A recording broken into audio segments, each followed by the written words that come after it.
Revenge on my wife and stepbrother for cheating on me. I never thought I would find myself in this situation.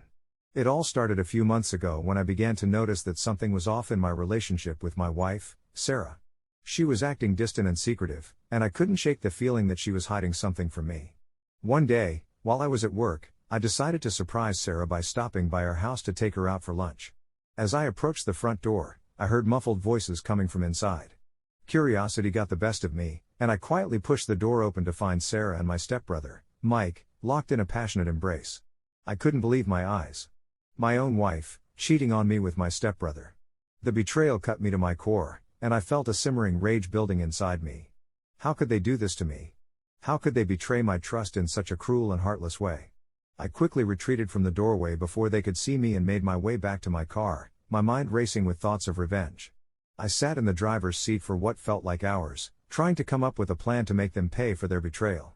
After much deliberation, I finally decided on the perfect revenge. I would bide my time and wait for the right moment to strike. I would make them regret ever betraying me. Over the next few weeks, I carefully watched Sarah and Mike, gathering information and keeping tabs on their movements.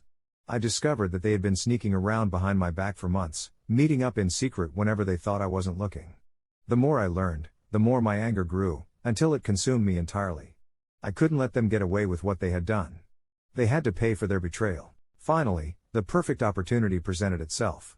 Sarah had made plans to meet Mike at a secluded cabin in the woods for a weekend getaway. I knew this was my chance to exact my revenge. I waited until Sarah had left for the cabin, then I quickly packed a bag and set out for the woods. As I approached the cabin, I could see Sarah and Mike through the window, laughing and flirting with each other. I quietly made my way to the back of the cabin and waited for them to fall asleep. Once I was sure they were both sound asleep, I snuck inside and gathered evidence of their affair.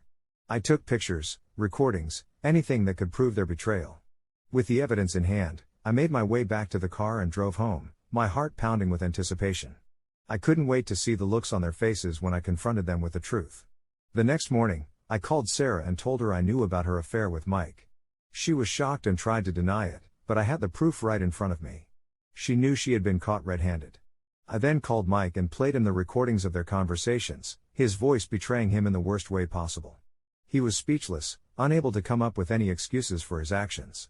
I told them that I was done with both of them, that they had betrayed me in the worst way possible and that I would never forgive them for what they had done. And with that, I cut them both out of my life for good. As I watched them both beg for forgiveness and try to explain themselves, I felt a sense of satisfaction wash over me. They had gotten what they deserved, and I had finally gotten my revenge. In the end, I realized that revenge isn't always the answer. It may have brought me temporary satisfaction, but it didn't erase the pain of betrayal.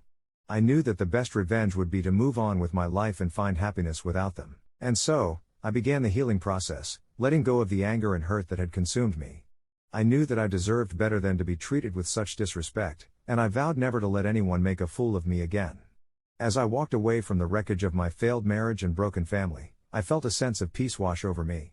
I was finally free from their lies and deceit, and I was ready to start anew. Revenge may have been sweet, but forgiveness and moving on were even sweeter. I had learned my lesson the hard way, but I knew that I would come out stronger on the other side. And so, I left Sarah and Mike behind me, ready to embrace a brighter future without them by my side.